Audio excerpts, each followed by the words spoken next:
Yesu hakutulia. Jesus through his passion,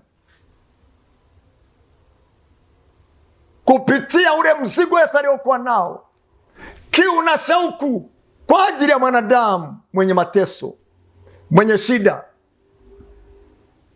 anayeonewa na ibilisi, Yesu hakutulia.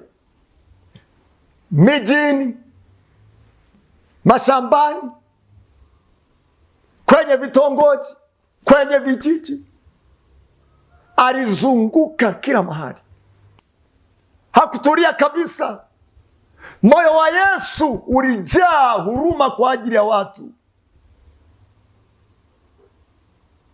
Moyo wa Yesu ulijaa upendo kwa ajili ya watu.